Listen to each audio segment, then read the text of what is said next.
This is Success Power. We are discussing hope.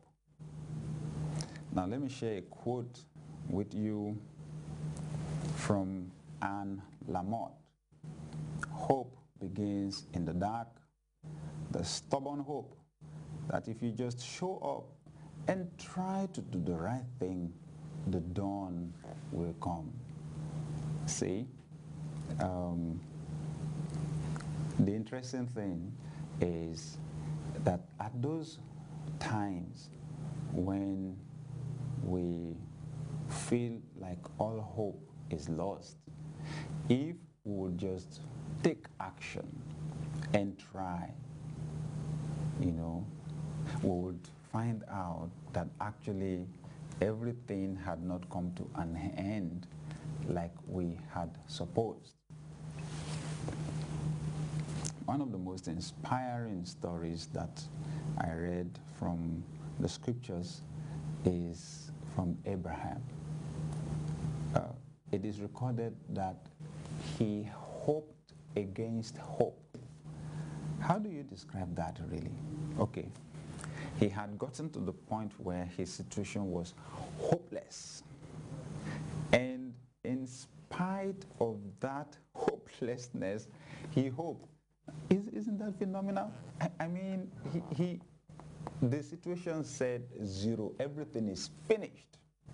There's no way through here. You know what?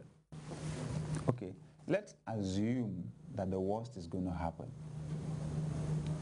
It's still better for you to go through the experience with hope than it is for you to go through the experience with despair. The point is that the hopelessness destroys you. The hopelessness will affect your system. It will affect the organs of your body. It will affect the functioning of your brain. See, it's still better to operate in hope and with hope any day, any time, than to operate in despair. I think, though, that operating in despair will eventually waste our opportunities, close doors against us, and blind us to the phenomenal opportunities that are coming along the way for us. That's it. When we allow hopelessness and despair, to color our thinking, to put those goggles on our eyes, that put a dark color on everything, we will miss out on some of the best opportunities that we ever had. There you are. Your story is going to change any moment from now.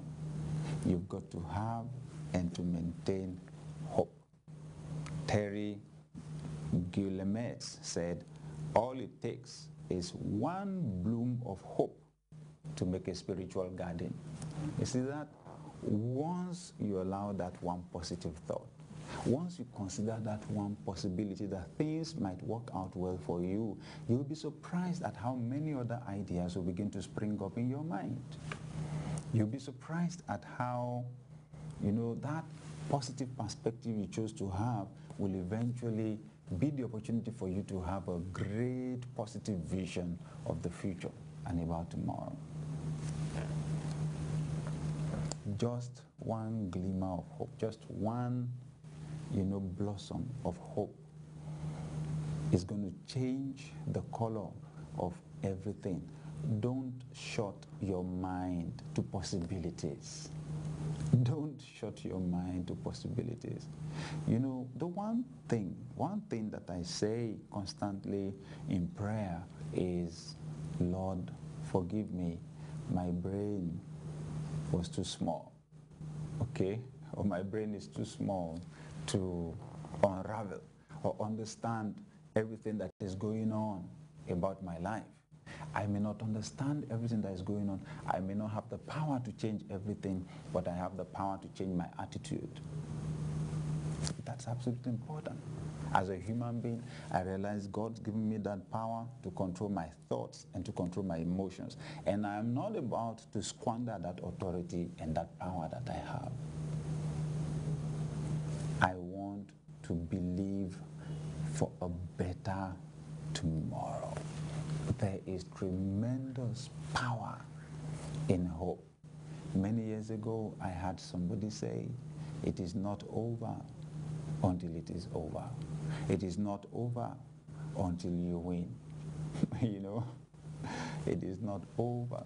And the person used this illustration. He said, imagine that you are in a wrestling contest and your dad is the referee. Your dad is the referee, okay? So you are in a wrestling contest with challenges, okay, or with your fellow contestant, and your father has made up his mind that you will never lose such a match. So when the other person tries to give you a pinfall, your father doesn't count you out. But when you give the enemy the pinfall, then your father counts the enemy out. See, that's the way it works, candidly. That's how life works.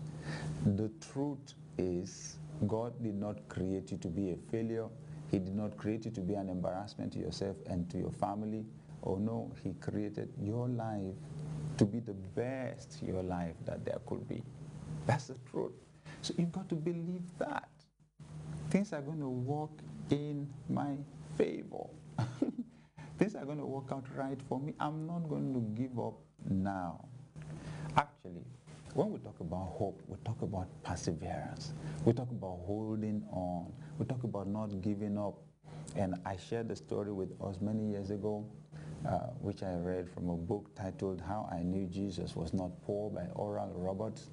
And I'm telling you, I love that story. I find it inspiring every time that I remember it, about this town where they had this particular competition every year.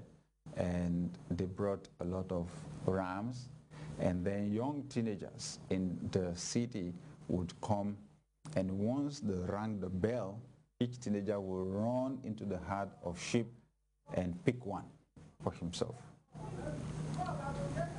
And then the goal or the objective was for the young lad to wrestle that animal until it would fall down. If the child was able to do that, then the child would take that ram home. It now belonged to the child. And this particular year, everybody did just exactly that. But then there was a boy out there with a ram. As each person knocked their own rams down or wrestled them down and took them away, it eventually became only the young boy who was left in the arena, who was left on the field. He had only one arm, and with that one arm, he held that ram, locked his hand around it, and was speaking to it. You are mine. You are mine. And then after some time of watching him, because it remained only him on the field, after some time of watching him, people began to shout to him because there were few people with tears in their eyes in the crowd. And they were saying, son, let him go. Somebody specifically said, son, let that thing go. I'll give you one. You won already. The boy shook his head. He said, I won't let you go. You are mine. The ram dragged the boy up and down the field. Now there were many people speaking and saying to the young boy, let it go, son, let it go. I'll give you another one. Okay, you'll get two. He said, no. Spoke to the ram, you are mine, and I'm not going to let you go.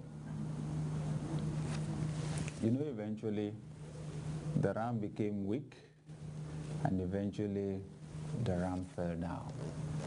Everybody stood up and gave the boy with one arm a standing ovation. Let me ask you, the path that you're taking now in responding to your challenge, will you get an ovation, or will you become a source of pity? Someone to be pitied? No. You must overcome like the one-armed boy. Things may be more difficult, or things may seem more difficult for you than they are for your contemporaries. Yes. It may seem like you have more challenges than the average person is supposed to have. Yes. You may have